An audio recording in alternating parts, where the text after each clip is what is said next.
studies is the impact of implicit bias, which refers to unconscious attitudes and stereotypes that can influence our decision-making, even if we're not aware. In this video, we explore how implicit bias affects crucial decisions that determine what pathways are available to individuals. The purpose is to illustrate that unconscious barriers present on these pathways can ultimately alter one's entire life trajectory. We'll start by looking at education. Studies tell us that teachers form different expectations and perceptions of students' behavior based on race. For example, one study showed that teachers rated the same student behavior, imaginative play, as indicative of positive outcomes for white preschoolers and negative outcomes for black preschoolers. This is important because it demonstrates the implicit use of race as a lens to evaluate students' behavior. Similarly, another research study focusing on school discipline showed teachers were more likely to implicitly view negative behavior as a persistent pattern for black students, while teachers were more likely to believe negative behaviors were an isolated incident when the student was white. Added together, these instances of the operation of implicit bias can create a staggering amount of adversity for students of color. Yet, these instances of biased expectations are just the tip of the iceberg. We also know that a history of racial disparity in education is evident in research on academic preparedness, disability diagnosis, and discipline outcomes, all of which can derail students' trajectories toward high school graduation and eventually higher education.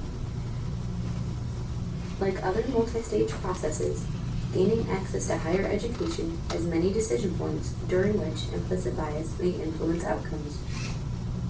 For example, one study examined how likely professors were to reply to an email from a potential graduate school applicant to discuss the program. The emails sent to various institutions were identical except information identifying the race and gender of the applicant. The study showed that regardless of the type of program, white males were the most likely to get a response to the email. The race or the gender of the advisor had no impact on these outcomes. What this study illustrates are important points of implicit discrimination in the higher education process that can go unnoticed. These informal communications aren't tracked or evaluated by the university. Thus, because implicit bias is unconscious, professors likely don't know when they exhibit implicit favoritism. It's not that they're malintentioned, but the effects for the applicants are nevertheless meaningful and can affect their academic trajectory. Now, consider the culmination of these differences at different decision points within the pathway to opportunity. By now, many students of color who have experienced implicit or overt discrimination at these junctions may have opted out of pursuing higher education altogether. But for those that remain, familiar barriers exist. These include lower expectations, stereotype threat, and lack of social support, to name a few. For those individuals who overcome the implicit biases they face during their academic careers, there are still hurdles to overcome when entering the workforce. A primary example is the effect of implicit bias on hiring managers' perceptions of resume quality and candidates' competency. We know through several experiments that individuals are more likely to evaluate work materials as higher quality when coming from a white male. In fact, one study even demonstrated that evaluators detected fewer errors when proofreading a writing sample from a white author versus an identical writing sample perceived to be written by a black author. Not only does implicit bias create barriers for many individuals to enter the workforce, but it can also affect internal workplace dynamics. For example, implicit biases affect people's perceptions of leadership skills and reveal the tendency to implicitly associate men with careers and women with staying at home. This is one example from a growing body of research that demonstrates how individuals' perceptions regarding the workforce and economy are impacted by implicit bias. Consider the impact of all of these barriers at once. This compounding effect certainly creates a very different picture of the American dream than what most of us hold to be true. Instead, it paints a reality where significant barriers exist for some groups, while significant advantages exist for others, all of which may be the result of unconscious dynamics. By looking at the lifelong impact of implicit bias at these gateways, You can understand why the notion of picking oneself up by their bootstraps just doesn't hold after facing so many instances of unconscious discrimination. Instead, we need a comprehensive view of structural equity that is also informed by our understanding of implicit bias. Human decision-making and structures of discrimination are two sides of the same coin. Both must be considered simultaneously to break down these barriers to equity in order to ensure all those living in our country can have a fulfilling opportunity to apply. Any thoughts or questions about the video? Yeah. Please. Sometimes I have to take actions based on other people's implicit biases. And for example, like somebody is reporting what they believe to be a suspicious person, and then I have to go and respond to that situation. Like, is there a good way to like navigate like a situation like that where I have to deal with like someone else's implicit bias, and like I don't know how do I correct that situation, or like make sure that like portray that I'm not the one being explicitly biased. It's like I have to respond to someone else being explicitly biased. Or perhaps, right? Yeah. Right. Yeah. I want to dig into that a little bit more. I want to give some more context related to the perception that the individual who is the target of that bias, Yeah. what their thinking might be, I think can help you understand how to maybe de-escalate how they could respond to you. If that makes sense. Yeah. Well, can you, if I skip past that, can you Sure, bring yeah. us back? Totally. Thank you. All right. Other questions? That's a good one. So how do you respond based on somebody else's bias, Right. right? But not your own assessment of a situation. Yeah. Yeah. I know that the video said they have conducted studies of university professors particularly to illustrate the issue of bias in education. Have we had a study like that conducted here at Georgetown? And if so, what were the results of that and what's being done about it? That's a great question. So Rosemary Kilkenny, who is the Chief Diversity Officer, I had an opportunity to meet with her, I guess it was February or March of this year. And they'd spent some time looking at instruments to do a campus-wide climate study across various aspects of identity, not just race. And so they found an instrument, and they were trying to negotiate the cost of the use of said instrument. But hopefully that survey can give us some data about students' experiences with faculty. Anecdotally and qualitatively, we have data already that suggests that students' experiences with faculty are poor as it relates to cultural competence and experiences related to perceived bias. Yeah, that's something that I actually hear a lot from students. Students have protested about that recently, just last semester. So I think we are getting that information from students and finding ways to address it. When students make a bias report, they can check whether or not they want it to be handled by the dean in their particular school or college.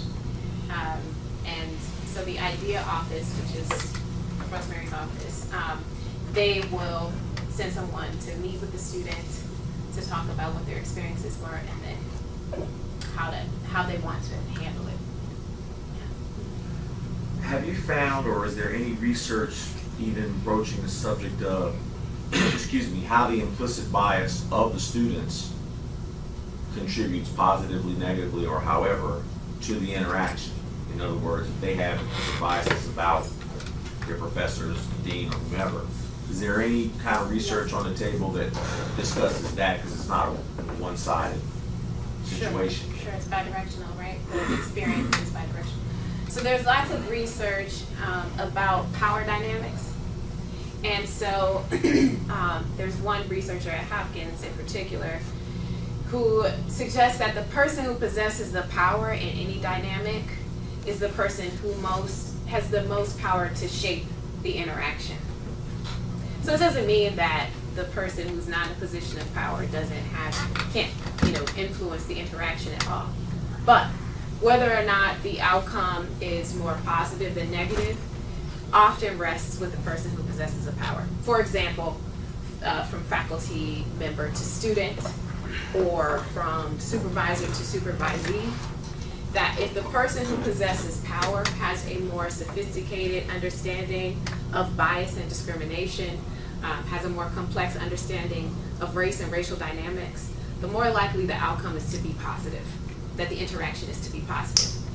When that's flipped, if the person who possesses the least power in the dynamic, if that person is the most sophisticated in their understanding, then likely the outcome of the interaction is going to be more negative.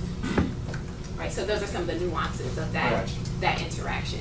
But what we understand is that it's definitely influenced by power. Yeah. These are good questions. Thank you. So I wanted to talk about health and how that shapes people's psychophysiological well-being. So I won't go into too much detail here in the interest of time, but this is important for me to give you a little bit of context of how some of our students might be coming to us, right? What their state of mind might be, what they might be experiencing physiologically as it relates to racism and discrimination. But before that, just a couple of things about race. These are things you probably already know. I want to state the obvious, that race is a social construction, meaning that there is no biological basis for race, right? So historically, race was used as a way to control and shape people's experiences in the United States, right? And to shape people's perceptions of racial groups. So cognitively, for example, historically, it was thought that people of color were less cognitively astute than whites, right? There's no scientific or biological basis for that, period. But it's used to shape our social experiences. It has been. So even though race is not biological, racism still exists. So there's a continuum of bias, right? Just because I have biases about the world around me doesn't mean that I'm automatically going to operate in a racist fashion, right? There is a continuum of how we make sense of the world, okay? So implicit bias, that subtle, unconscious, sort of that iceberg beneath our conscious awareness piece. Prejudice, right? Again, things that we all possess, right? Beliefs, attitudes, and preconceived notions that one might hold about different social groups. Microaggressions, people familiar with this term? I just learned about it recently. Just learned about it recently? What did you learn? What do you remember? That's just like expressions of maybe your implicit bias that, that cross over in some kind of like social situation to where, maybe not even intentionally like be discriminated against somebody in a small way, but then those small things like aggregate and it becomes a big deal. Yeah. Good, yeah. They accumulate over time. Yeah. Right? So I remember one of my very first speeches on campus, one of my older white male colleagues, I ain't naming no names, said to me after my speech, he's like, Adina, that was a really great speech. And I said, thank you very much. And he said, you're just so articulate. Right? Right. That's a microaggression. Yeah. Why is that a microaggression? It's implying that other people He's similar surprised to that you. you're articulate. Because you're black, you're not. Surprised that I'm educated, surprised that I speak well, because I'm black, right? That's Especially since you're in your position, it ought to be a foregone conclusion that you would be. yeah. Why even bring that up? It was in the position description. Must be good at public speaking, Right. right? Right. Right, but yes, I don't know that he would have maybe said that to a white male colleague with a PhD, right? So, I don't know that he intended that. I think I did a bang up job on my speech, right? So he was trying to give me a compliment. But the way he expressed that compliment, it was a microaggression. Yes, please. When Obama was running in the first primary, Yes. Biden said that about him. Yes. There were often comments about Yes. how articulate and well spoken Yes. he was. Yes. Okay. You should be. Right? Yeah. Discrimination and racism, right? So discrimination, now we're moving into actions and behaviors, right? So from what you think about the world to what you're doing, how you're engaging with people. And then racism could be prejudice or discrimination based on race, in which a majority dominant group member exerts his or her power. Now, that power piece is where people sometimes get hung up about racism. So power could be in a broad sense, right, in terms of positionality. Faculty member, police officer, a judge, etc. But also power in terms of who has the most cachet in the world, right? Who is more likely to be believed in the world. Okay. So you were talking about the cumulative effects of microaggressions. So I've heard people talk about the person who coined the term microaggressions is actually a black psychiatrist. He's now deceased, Chester Pierce. And people have built a lot on his work, and they often don't say his name, so I'm always very sensitive to do that. But what he was paying attention to is how these sort of slights, they add up over time to how people experience the world, right? So think about the notion of getting a paper cut. Like one paper cut, although it hurts like HE double hockey sticks, is not the end of the world, right? Just one paper cut. But if you got multiple paper cuts all day, every day, eventually, each additional paper cut is going to feel extraordinarily painful, right? And the accumulation of those cuts is painful, right? It has an effect. So there's psychological research that talks about how it lowers self-esteem, causes depressive symptoms, causes people to perhaps isolate themselves, fosters a sense of hopelessness, and just being tired, right? Being worn down. There's a researcher, I think he is one of the only black faculty members in public health at Harvard University, David Williams. He's done countless studies on this. I had an opportunity to meet him last November, and it was like, I don't know, it's like I was meeting Prince or something. You know, it was really exciting for me to meet him because I've been teaching his work for many, many years. And so when I saw him, I was like, oh my gosh, it's David Williams. But he's a brilliant researcher. And he's talked about health. He's written about health, and he travels all over the country and the world talking about the implications of racism on people's health, right? So broader health outcomes, fibroids, breast cancer incidents, poor stage 4 sleep, which is the sleep you need to be restored to like wake up and feel refreshed, okay? Birth weights being lower, sexual problems, like all of these things. Even how people adhere to prescriptions from doctors and medical advice. Right? That's a whole nother vein of research that they're actually doing a lot of at Hopkins right down the street. Attention to the severity and course of disease. Right? So, for example, someone might be diagnosed with a problem, but the most aggressive way to treat the problem will not be taken. That course of action won't be taken because people of color aren't perceived as valuable or as human. Right. So most international studies concluded that discrimination accounts for, at least in part, ethnic and racial disparities in health. So some of Dr. Williams' work is really groundbreaking because 30, 40 years ago, we used to think that these disparities that we saw in health were because people were making poor choices in terms of diet, and they weren't exercising enough, right? That, oh, they're just eating too much McDonald's, and they're not, taking a walk around the track. So what they started to do was to control for diet and exercise.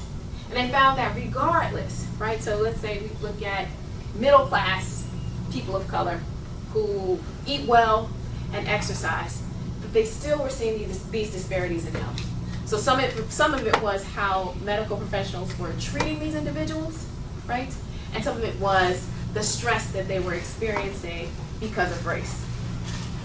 Yeah? Just to make a comment on that. In a different way, I work on an ambulance. And one of the biggest issues that we've had in recent years is that if you look at the statistics behind it, African American females are 4 times more likely to die of a cardiac event because medical providers are not treating it as like recognizing that symptom to them because they're basically just disregarding what people say. And it's a systemic problem that there were currently, it's a very big debate right now in EMS of how to address that, because there is no reason to tolerate it should be that high. That's right. I didn't know that. Thank you for that example.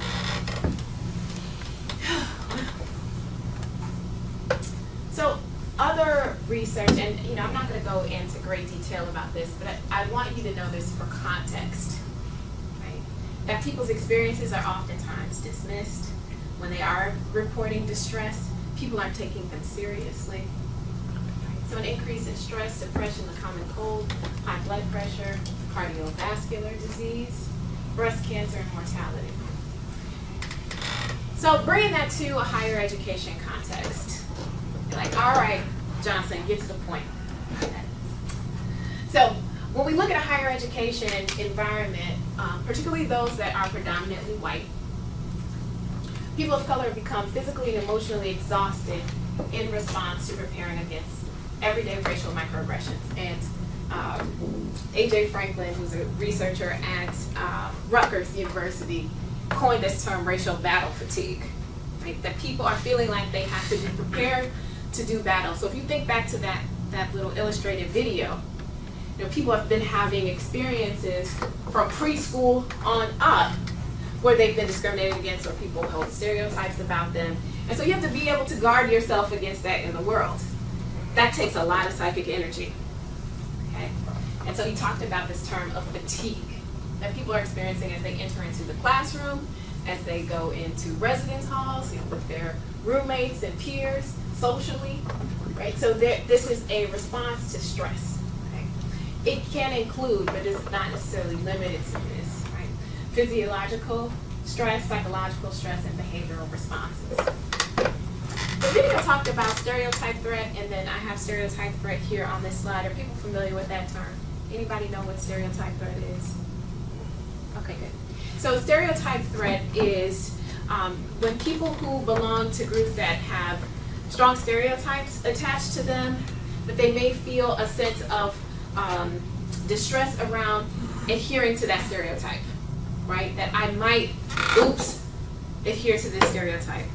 Right? So for example, the researcher who coined this term, he would do studies where he would take groups of men and women, for example, and at the start of a classroom session where they would be given an exam, the person proctoring the exam would say, this is an exam of math ability. We expect that women will not perform well, and that men will outperform women. Okay? So then what do you think the results of that would be? That's what happened. That's exactly what happened, right? And so in instances where the proctor said, women will do well on this exam, just as well as men will do on this exam, what do you think happened? It became true. It became true? So- You said 50-50? Guess what? The women outperformed. Yes, the women outperformed the men, right? Which is a really interesting phenomenon. But, right, they probably worked really hard because they thought, oh, well, we'll do better, right? Maybe we can do as well. And so what this is underscoring is that what people are picking up, the cues that they experience in their environment, they could be overt or covert cues, they respond to them, whether or not they're conscious of it.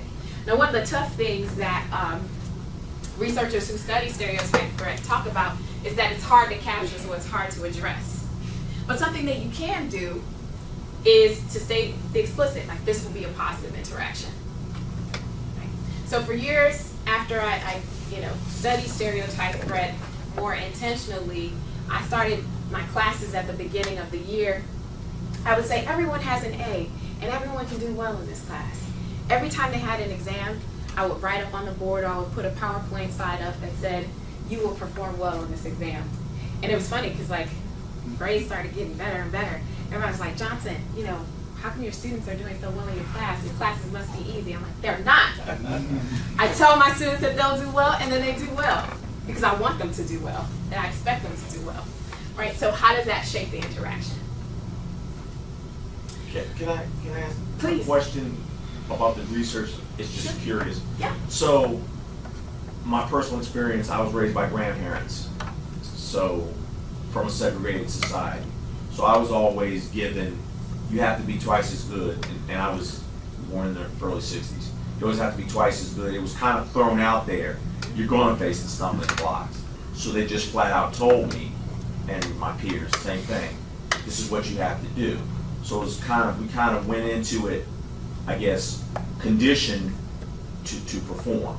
It's like in athletics, the way to overcome fatigue is to train and to go in better prepared. So has that eroded? Have we lost that? Such a Young good people question. come into school now don't have that same push Yeah. from their communities. Yeah, that's such a good question.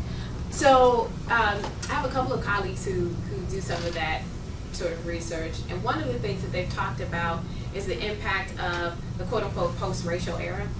So you brought up President Obama, right? That once you have a black president, then there lessens this perception that the world is a racist place in the United States, right? That society is less racist. And so then people were not talking as explicitly about this notion of you will face discrimination, be prepared to face it, you can come through it successfully, there's nothing wrong with you, you have all that you need to succeed in the world, right? Sort of those speeches. Right. My parents were born in 1934 and 1944 respectively, so I got some similar speeches. So I don't think that generationally some of our students have gotten that speech. They've grown up seeing a black president, and so the nature of having perceptions of bias sort of everywhere has lessened. Has bias in and of itself gone down? No. Has racism gone away? No. No. But how we talk about it and how we prepare people to encounter it has shifted.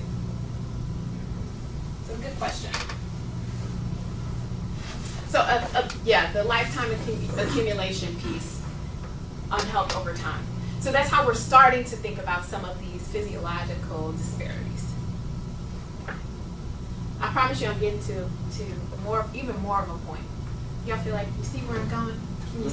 Can you see my vision? Can you see where I'm going? All right, okay. So psychological trauma of perceived racism. So research has documented the psychological trauma of perceived racism. Perceived, right? You all understand that by this we mean not, oh, I've actually been discriminated against, but I am perceiving this is an environment where I could potentially experience racism.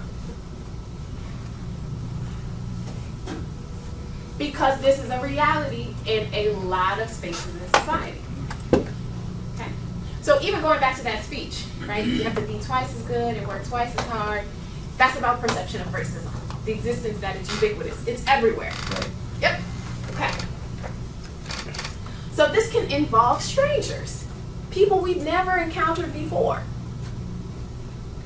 So when you watch media where people look like you can experience that vicariously. It's funny, I was just in New Orleans last year for my sorority's 20th anniversary. I've been out of college for 20 years this October. We had a shindig, and I got to go to Louisiana for the first time since being a first responder after Hurricane Katrina. And there were a lot of spaces that were very triggering for me. I wasn't there during the hurricane. I wasn't stranded in water, right? But watching it on television, being a first responder, I experienced some vicarious trauma being there, right? So when people are denied clean water who look like you, right? When people are targeted by law enforcement who look like you, military action, facing deportation, these are things that even if you aren't personally experiencing them, or you're not personally a target at present, can affect you psychologically. And so when you come into a situation that even vaguely mirrors some of what you've observed, you can respond in ways that you've observed on television or in stories that you've heard from other people who look like you. Okay, so the trauma of racism may be experienced collectively for some groups. right? So even if I haven't personally been mistreated by law enforcement, all of my interactions have been positive, I might, when I see flashing lights or I get pulled over or somebody stops me and asks me for my ID, I start maybe having palpitations. I start sweating underneath my armpits because of what I've seen, observed, maybe in media or heard from other people. There can be links of this with post-traumatic stress disorder, okay, particularly for African Americans. So it involves negative, rejecting, or demeaning societal messages that undermine your self-esteem. That people are telling me in the world around me, whether that be in school, when I turn on the television, when I read a newspaper article on Facebook, that I'm less than my white counterpart. This can lead to cultural mistrust. Familiar with this term? Can I see any hands? Anybody familiar with this term? Yes? Okay. So cultural mistrust sort of preceded what we,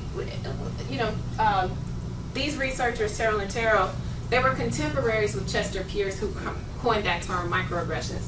But Pierce is a psychiatrist, and Terrell, they're psychologists and primarily professors. So some of this work was going on at the same time. People were thinking about these things in similar ways at the same time. When you look at those dates, okay?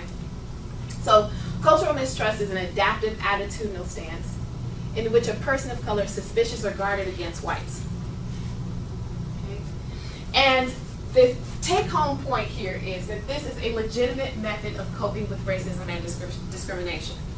Because based on my past experiences, my interactions have been negative, or what I've observed on television or what I've heard from other people, that preparation of when you go out into the world, you're going to experience X. So I'm going to be particularly guarded in my interactions with whites because of that. Okay? So this is not disordered thinking. This is a protective mechanism.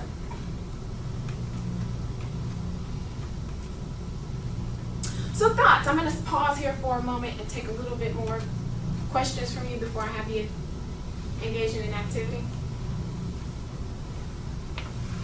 It's just, well, it's interesting to me because, when I went to college in 1981, I learned a few things. One, like being from Washington, from DC, is a whole different experience for black folks than being from a lot of other places. This is where you were born and raised? I was born and raised here. So my experience with folks who were first generation to go to college and things like that, it was very eye-opening for me. And I'm wondering, again, going back to, has some of the preparation that I had and my experiences growing up and the things to which I was exposed by being here, a true professional class that's well established, generations old, things of that nature, which was drastically different than some of my counterparts. Does that still exist? I talk to my kids who are of college age or older, and they don't seem to understand what I'm saying when I'm saying things are not hunky-dory necessarily. It's great that you feel like you have the ability to do and achieve anything you want to, but that may not be completely. So in your experience, in your research, kind of the same kind of question, are the kids that are coming to school now just sort of, I can't even think of the right word, are they kind of like desensitized to the potential dangers so their ability to cope when they encounter it is diminished? That is an excellent question. It's actually a perfect segue into the next couple of slides that I wanted to address, who our students are. I think that there is a continuum.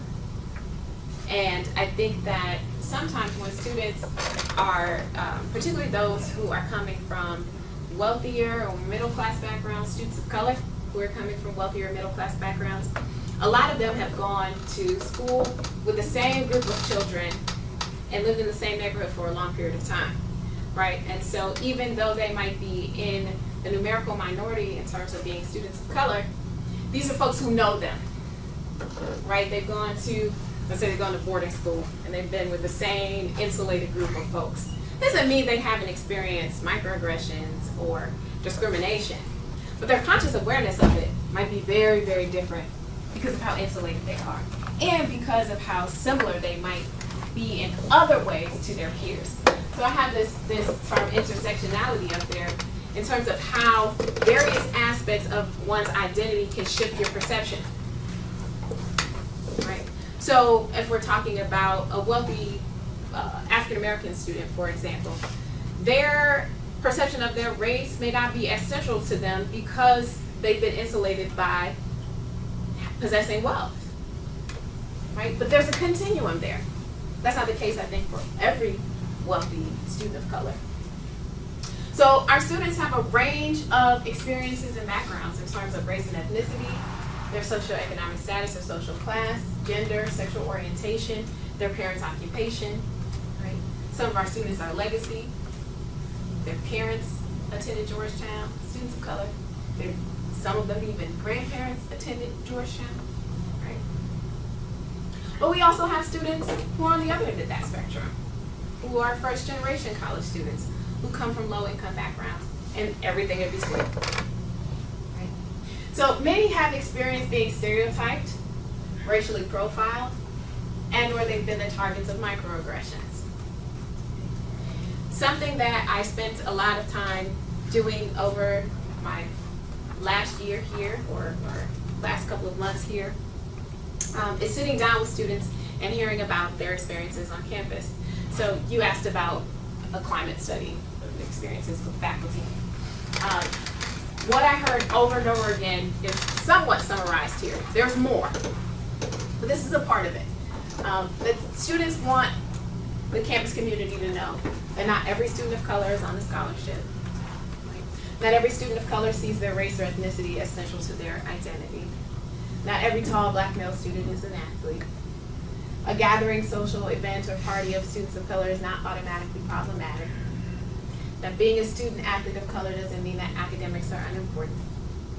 That they've been perceived as threats and as less than by their peers, faculty, administrators, and police, so they may have their guard up in new interactions, so that cultural mistrust.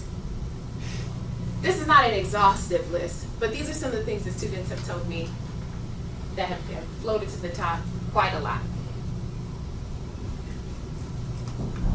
But what do we do about all that? Father Ruben, we have a hall named after him on our campus. Right? To be just is not enough to refrain from injustice. One must go further and refuse to play its game, substituting love for self-interest as the driving force of society. Anybody in this room, Chief Gruber, I should sing you out before I ask this question. I'm just joking, I'm totally kidding. Would anybody love what they do for a living? Yeah. Do you love what you do? Yeah. I love what I do for a living. I really do. I feel very fortunate to do what I do. And so when you love what you do, how can you have that show up in your interactions? I get to be a little bit warm and fuzzy. I'm a psychologist. I'm at a Jesuit institution where they let you talk about God and stuff. So I get to have this warm and fuzzy. But letting that love lead what you do, right? So the folks who've done a lot of research on implicit bias have come up with 5 areas where people can shift and improve how they respond to groups to whom they have perceived biases. Specifically, working on decision making, on countering stereotypic imaging, individuating, so thinking about people as an individual, not a group of people when you're interacting with someone one-on-one, taking the perspective of other people who don't look like you, and interacting with people who don't look like you. These are things that you probably are all pretty aware of, considering that you have gone through some implicit bias training before. So I know this will be good to you. I'm not going to spend a ton of time here, but I'm going to give you all a handout, and I'm going to give you some time to work independently, and then I'm going to have you talk to a neighbor. But specifically, just so you're aware, slowing down, being more deliberate, removing discretion and ambiguity from decision making helps to lessen the impact that implicit bias can have on how we function. For example, having checklists for judges, right? So they make a decision and they have to give a rationale for every decision that they've made. So asking these questions: what assumptions have I made about the cultural identity, genders, and background of this family? What are my assumptions about the people that I'm interacting with? Simply asking that question brings your biases to conscious awareness, and then you get an opportunity to refute them or act in alignment with your biases, right? What evidence has supported every conclusion I have drawn, and how have I challenged unsupported assumptions? So sometimes I'm asked to go to different groups across campus. For example, the dean of the college, Christian Liza, asked me to come and talk to him about equity and inclusion in the college, right? And he's done a really deep dive of preparing faculty to hire other faculty in ways that are equitable and inclusive, right? So they looked at their policies and procedures for hiring and said, you know, what are the assumptions that we're making about people in these policies and procedures? What changes do we need to make? Countering stereotypic imaging. Some of you may have seen this mural on 14th and U of Jesse Owens. Yeah, the students called for this mural. They said we want to see ourselves in the community in a positive light. Right? And so they talk about Jesse Owens. They see him, right, who is an athlete and a scholar and an activist. Individuating. So thinking about our individual interactions as just that. So not that, oh, you're going to be just like every other white male officer that I've ever experienced. Or you're going to be just like every student of color on Georgetown's campus I've ever experienced. Right? To think about interactions as one-on-one. That's that individuating. Taking perspectives. Walking in other people's shoes. You said you like my shoes, you want to walk in them. What's that shoe? Right? So, presidential candidate and former mayor of Newark, Cory Booker, lived on food stamps for a week. Right? He lived in public housing for I think a month, and trying to take the perspective of his constituents, which was really fascinating. Anybody seen that? Mm-hmm. It's worth a look up on YouTube. So how do I put myself in the shoes of other people? Okay. Interacting with other groups, this is very straightforward. How to engage with people. So I want you all to take some time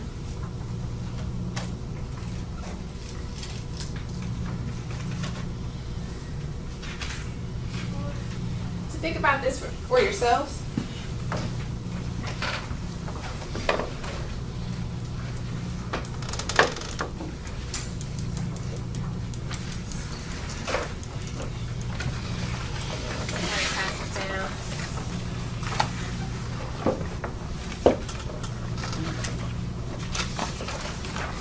Thank you. There are extras I can take. Thank you. Oh, you didn't go in? Okay, so I'm going to give you about 5 minutes to work on your own. For that first question. And then I'm going to have to talk to your neighbor about it. What you think perceptions are of you and your role and who you actually are. Please. Well, something that was common to both of us is that the perception of our constituency is far more simplistic and narrow than what we actually are. So when you link that back to how we understand how the brain works, how does it help you to understand that? Well, and not necessarily that you gathered it from this presentation, but just broadly. It's micromanaging. Micromanaging, can you say more? Basically, it's trying to truncate everything that we're getting is pretty much what you said on the slide. Those 11 million bits down to 40. That's truncated. Yeah. Trying to get something that it could actually comprehend so it can act on. Mm-hmm. And that disaffects, I think, folks in your position even more because you wear a uniform. So that's even more of an automatic reaction. Yeah. Right? Yeah. Other thoughts? Please. I think a lot of people of color, if I may, they just take us for wearing a uniform, and they forget that I am like them. So I've experienced a lot of things like they have growing up as a man of color. So I know. So I'm not going to approach you in a way that's going to, bring out those stereotypes. Yeah. And I'm going to give you the benefit of the doubt Yeah. because I experienced those things. Mm-hmm. And I think a lot of them forget that when you're a person of color in law enforcement. Mm-hmm. Yeah, they think of you as just being in a uniform, one of not the- as a person of color Right. who maybe have had similar experiences to them. Mm-hmm. Yeah. Yeah. And unfortunately, because I work encapsulated in the communication center, I come in contact with the public after they've had contact with someone in the field. So whatever idiosyncrasies they've had, they brought that there, and all they see is the uniform. Uh-huh. They don't see me as an individual or someone who empathizes with your situation. Yeah. You're in uniform, you got the same problem as the person I just finished with. Mm-hmm. And you're going to treat me the same way? Exactly. Yeah. Yeah. Mm-hmm. Any other thoughts before we move on? I want to bring it back to your question that you asked Sure. at the beginning, but please go ahead. Yeah. I liked your slide about like counter stereotypes and like people like actively trying to like not fit into the stereotype that they think that people try to put them into. I kind of like saw, I was like, oh, like describe like the stereotype of like a person like me, and then I was like, well, I really kind of do actively try to like not be that stereotypical. So you're person. aware of that. Yeah. Yeah. And I think that awareness, going back to your question initially, is the first step to shifting that interaction. Now, you can't control what people's perceptions are of you, right? They have this whole thing in psychology called impression management. And there's some things that we can do to shape, in a small way, what people think about us, right? But in terms of navigating an interaction where someone may have some really strong, previously held negative beliefs about people who hold your position, your awareness of that fact alone helps you to not personalize the situation, right? Which is a huge piece of it. Right? Something that helps me even on on the opposite end of that. Going back to my example earlier, where my colleague said, "You're very articulate," right? I'm like, what Beyonce said, "You must not know about me," right? Like on a very individual level. Oh, that's cool. He doesn't know. He hasn't heard me speak before, right? This is not about whether or not he has perceived me as thorough at my job in previous interactions or whatever. It's not even that deep. It was, boop, black woman in a position of power giving a speech, bada bang, bada bang. That was it. So for me to take it personally, right, as, he doesn't think that I'm personally competent. A, I know that that's not true, right? But B, I'm not even going to take it to that next level because that's not what it is. This was an automatic reaction that he had to my salience value, my identities, right? So that factor alone, if you're slowing down and taking into consideration that context, that's an improved decision-making piece. Right? Slowing down the interaction is where it's possible, and I understand some of your experiences that's just not possible. But where you have the opportunity to slow down that interaction. Asking questions like, what was your previous experience like before you came here, can give you some context too, right? So going to, responding to a report about a party, right? Have you all had officers come to your parties before? Especially at the start of the semester. Has anybody been out to respond to a party noise before? And they say, oh yeah, somebody was just here last week and it was terrible. Okay. Well, tell me what happened. What was so terrible? Let's try to make this interaction a different one than the one you had before. That's individuating, right? So even if you personally have had negative experiences shutting down a party, right, with a particular group, to see this party as just this one, not the previous 3 or 4, right? Because it may not even be the same students there. Maybe there are, right? Maybe it's different circumstances under which they're socializing, whatever.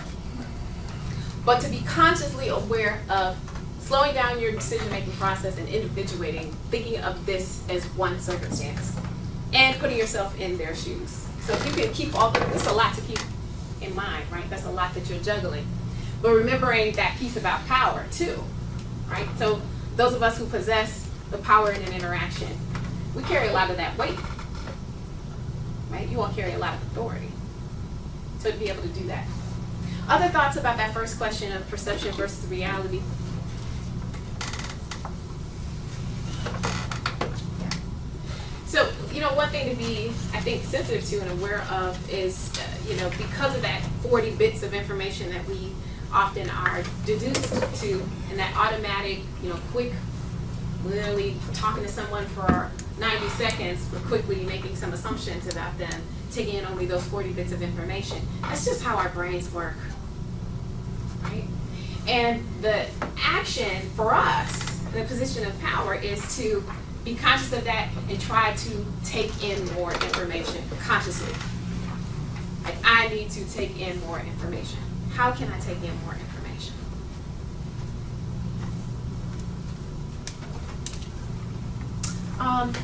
That next set of questions there, I want to jump around.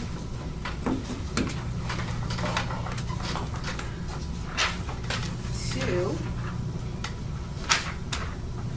perspective taking. That's what I want to jump to. Okay. So I want to give you another, just briefer this time, just a few minutes for you to individually answer questions 5 and 6. I'm going to leave 3 and 4 to you to think about on your own. Okay? But if you individually right now answer questions 5 and 6. Does anybody need an ink pen? Everybody okay?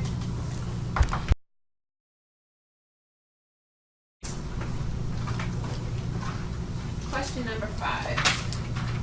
So, what's at least one activity that community residents can engage in to better understand the day-to-day realities of being law enforcement or public safety officer? Yeah. Well, I think most of us probably came up with some variation of ride along, but I specifically said do a room a safety inspection in conjunction with Res Life. And when we come across a violation, the students that are participating, explain to them why this is not merely a thing of convenience, but potentially a thing of a safety issue. What are they called again? Room Safety inspections. safety inspection. Yeah.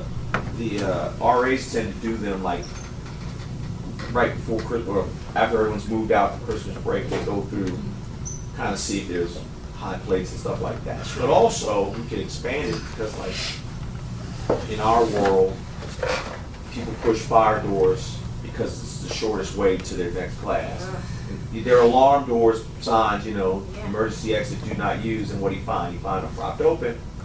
Okay, so then when somebody just wanders in off the street and gets in your dorm and your environment's compromised. Right. So kind of put an explanation on it, not just we're annoying or harassing.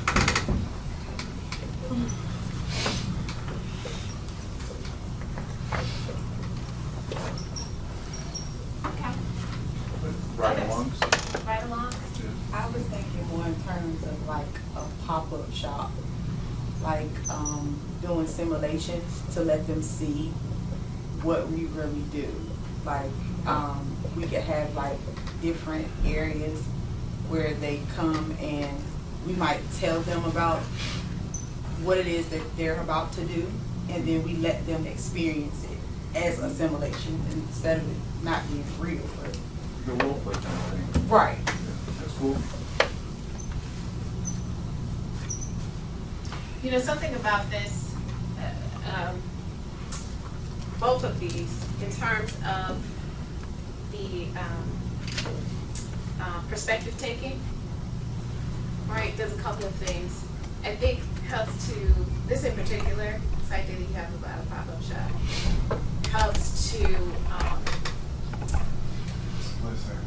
allow them to understand what you do, to experience it, and it makes it less distal, right? Like it's, okay, oh, this is something, and this is why you would do this, and these are the reasons why you would do this. It demystifies the work that you do and helps them to understand like that policing is a science, like we don't just pull things out of our armpit, that there are protocols that we follow to do what we do, and really helping people understand that, which I think the average student doesn't know at all. I think the average person at Georgetown doesn't. I feel like we have like a handful of students who actually understand what we do because they're kind of in on it. Like we have germs who they show up on the calls, they see what we do. Yeah. And then you have SNAP. So they get to see most of what we see. They just don't execute what we execute. Right. It's not the same level of responsibility. Right. But they are able to Right, have and some of their that's perspective. only like a handful, but we still have a lot other students who have no idea what's going on. It's true, yeah. Yeah. Other ideas?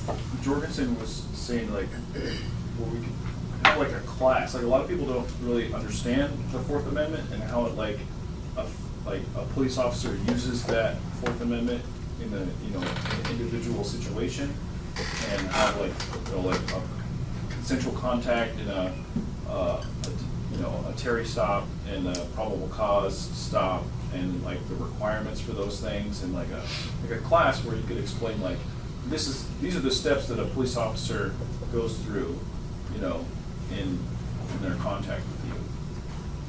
To expand on that a little bit, almost like a mini citizens police academy. Yeah. A lot of departments have this. They're very long, you know, abbreviated one, which is maybe 2 hours a week over the semester.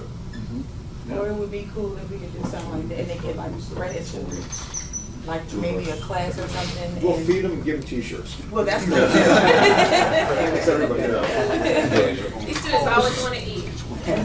Yeah, yeah. Okay, other ideas, these are great, yeah. Maybe it's just some kind of, to build on the Citizens Academy or the pop-up shop, kind of an explanation behind the legal requirements and expectations of the Yeah. police officer. You know, there are Students certain- have actually asked me for that. Right. Well, Students there- have actually asked me for that. You know, there are certain things that we, as law enforcement officers, are obligated to do. You know, you've got a duty to act on when you see certain things taking place. Like the example in DC is, you know, like domestic violence, right? Like if you got a roommate, for example, that hits another roommate, right? They could be just having a spat, but that's domestic violence in the District of Columbia, and you, as a law enforcement officer, you have to arrest. Like you have to arrest, and if you don't, you will be arrested for not arresting somebody. Shall. And so, They have asked for sort of a, like, know your rights, and Todd Olson, the VP for Student Affairs, has said we want to also include in that rights and responsibilities. So not just what am I entitled to in my encounters, but what are my responsibilities as a citizen in the Georgetown community, in the District of Columbia, like broadly understanding that. I think some students don't understand who live in like the row houses and stuff, the brownstones. They don't always understand the community pieces, you know, that people who live in the Georgetown community don't call Georgetown police all the time. They often call Metro police to respond to whatever's happening in these houses that are technically owned by Georgetown, and how to navigate that, and even understanding how you all approach those situations, right? Yeah. Well, just with that, sort of a debunking of the stuff that folks are getting from TV and other sources, which is fictionalized. A lot of people form their perceptions of what their rights are based on, I saw it on Law and Order, Right. or whatever the case may be. And it's just not, It's not true. that's not true. Yeah. Except the wire. Because I hate when people make assumptions about what therapy is based on what they've seen on television. Because more often than not, that's not the case. Yeah. Okay, any other responses to question number 5 before we shift to number 6? I mean, but if you're gonna address the television part of debunking, you're gonna actually have to deal with the actual issues that police actually get involved in, Mm-hmm. good or bad. That's Well, right. absolutely. Yeah, and taking responsibility for, Or you just know, give an explanation, or just a listen. yeah, stating fact and reality, right? Yeah, there's a high, I'm using my profession for an example as my attempt to empathize with you all. But, for example, there's a high incidence, one of the main reasons why people lose their licenses in psychology is sleeping with patients. There's a high incidence of that in the state of Maryland where I'm licensed. Yeah, I know, facial expression, like really, right? And so when a patient comes to me and is sort of, you know, traumatized by previous experiences, I have to empathize with that. Like, that's a reality. I can't say, oh, just because I haven't engaged in that behavior doesn't mean it doesn't exist. And that hasn't shaped maybe their experiences about therapy. Okay, things that you all want to do. What could you do? Question number 6. Yes, please. When I came here, we have a program called Community Liaison Officers Program. And we had identified individuals to be, you know, that wanted to be involved, but I took the perspective that we're all community liaison officers. And in being a community liaison officer, members identify areas where they have that constant communication. They should be talking to that area about crimes that are happening, addressing their concerns, engaging in social activities. We've had midnight chess games in the past with students. We're not as active in it as I want to because we had paired up with RAs and student leaders whose schedules change with semesters. So an officer who might be on day work now needs to be on evenings to address that, and we just don't have the finance to support the change. So we're looking at revamping, you know, maybe getting a representative from each shift, should there be a shift in their availability, someone with that team. We're gonna do it more as a team perspective as an individual, but that everybody's involved and we take a personal perspective to the needs and desires of the community. Mm-hmm. Yeah, thank you for that. I think, I wonder if, you know, Student Affairs could support that work by fostering the pairing up and connections that happen at the beginning of every semester. Like, are there ways that we can support you all in doing that work? Because the turnover is so high. Like, I'm going through right now looking at the heads of all of the student organizations that relate to diversity in any form. And now I have to go through and check that list to see who graduated or who's no longer vice president or president of an organization, who would be my points of contact. So that's a lot of work, and that's not stuff that you necessarily have to do. You all would have to do. That's something Well, that would be good because right now we're dealing more with housing, but from an organizational standpoint, that probably would be a good transition also.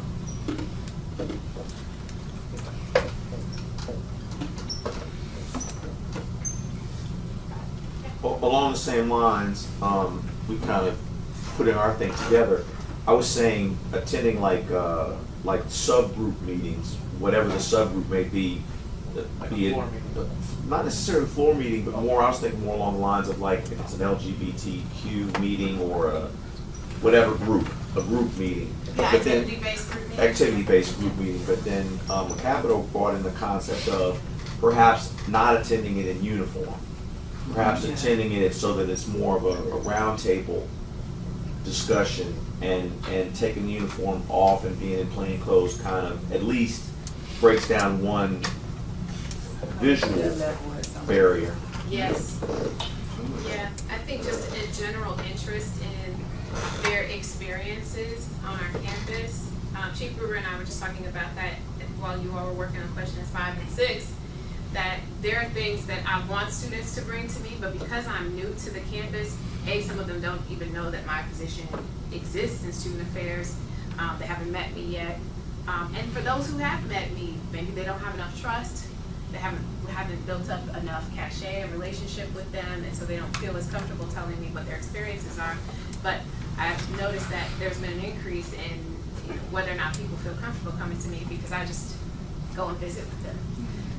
Black House and Casa Latina have office hours, that they're calling it, where they're inviting staff and administrators to come and just hang out with them for an hour or two in the residence halls. I did it twice last academic year, and in both times we just, we're shooting the breeze. Students were asking me about school, where I went and what my experiences were.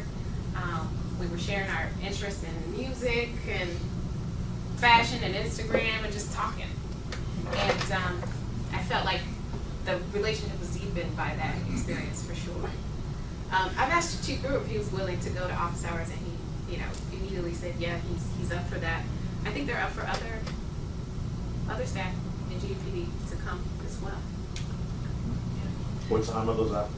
Whenever you want them. I Yeah. thought they had set time. No, I went at different times. They said whenever you want to come. Between 6 and 4. I can see them be ready for you at 6:30. 6:30. Nobody's ready for me at 6:30. I wake up at 5, but I'm not. I don't think I would be ready for you at 6:30.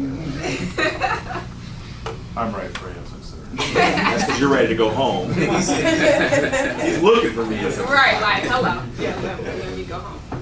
Other thoughts? What? Yes, please. I was thinking something more along the lines of the Stanford prison experiment, where there was role switch, power exchange, and let the students experience us as law enforcement officers, and then they experience us as community members. I think that would benefit both sides. Some kind of traverses both, right? Role reversal.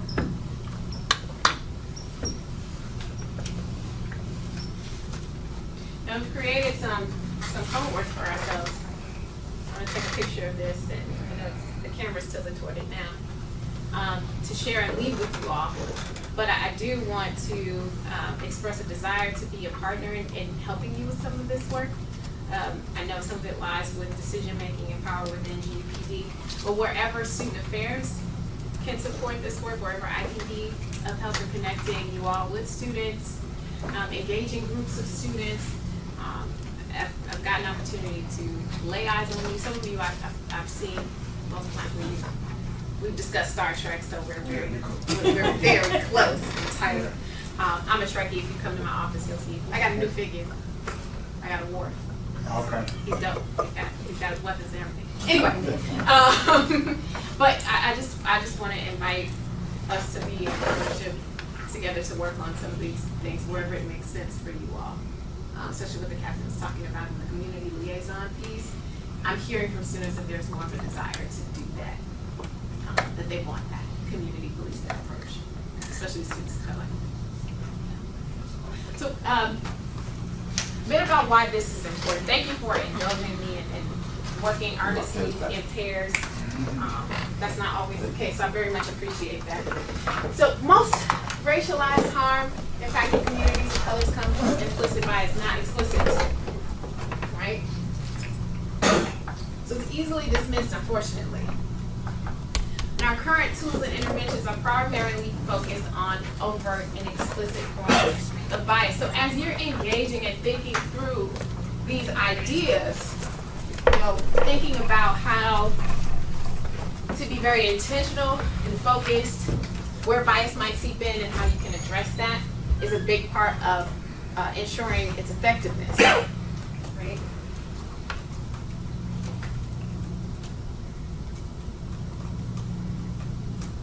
It requires a lot of time and motivation, right? Our brains don't work in these shortcuts for nothing.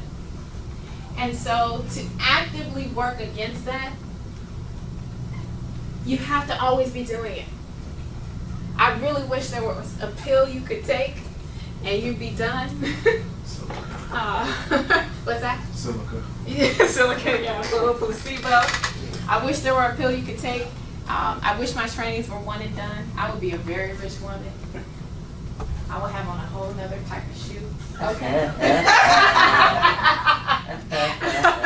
But it requires sustained commitment. And part of why, you know, these types of trainings happen on a regular basis when leadership has that forethought is because you need these refreshers, you need these reminders, even if it's stuff that you have known for a very long time. Because our biases are tough to counteract, right? Because a lot of circumstances in broader society reinforce stereotypes. So you're actively working against what you learn, right? And what you focus your mind to. And so these refreshers and the sustained engagement is really important, and being motivated, it requires a lot of internal desire. Okay? And support from the institution and the organization to maintain that internal desire.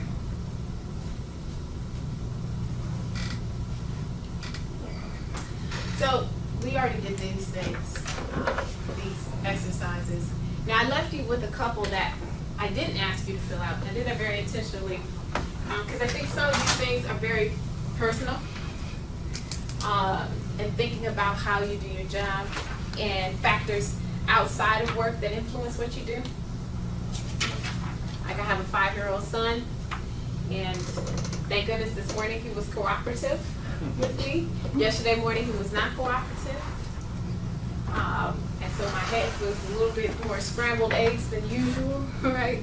But in thinking about what are the experiences that we have in our lives outside of our role that shape our fatigue, whether or not we're excited to come to work on a particular day, whether or not we just are in one of those I don't feel like it type moods, which are normal and human.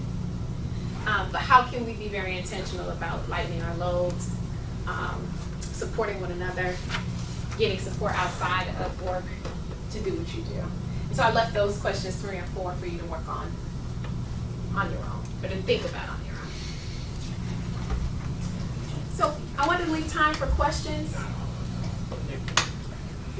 comments. Thank you.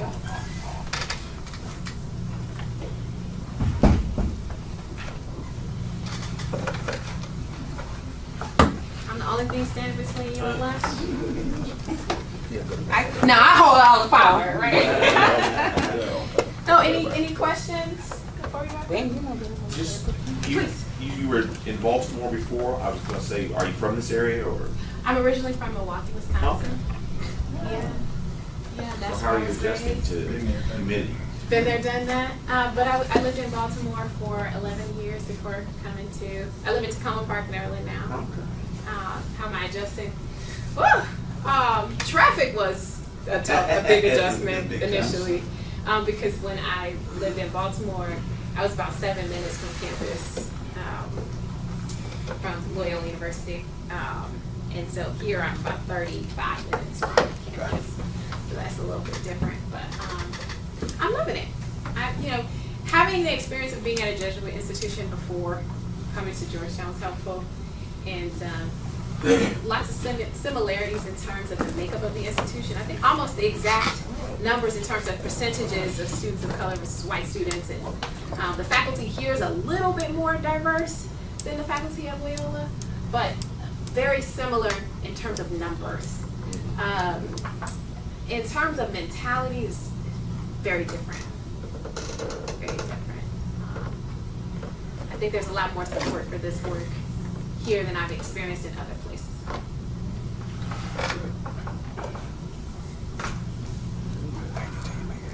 Thank you so much for your time. Thank you very much. Really Of course. My office is in Levy, right next door to Todd Olson, on the 5th floor, on the same level as the Center for Multicultural Equity and Access. So if you see me or you're checking out our floor, you're keeping us safe, sticking that in. Sometimes I'm here very late, and I would love to say hello to any of you who are around. Thank you. Thank you very much.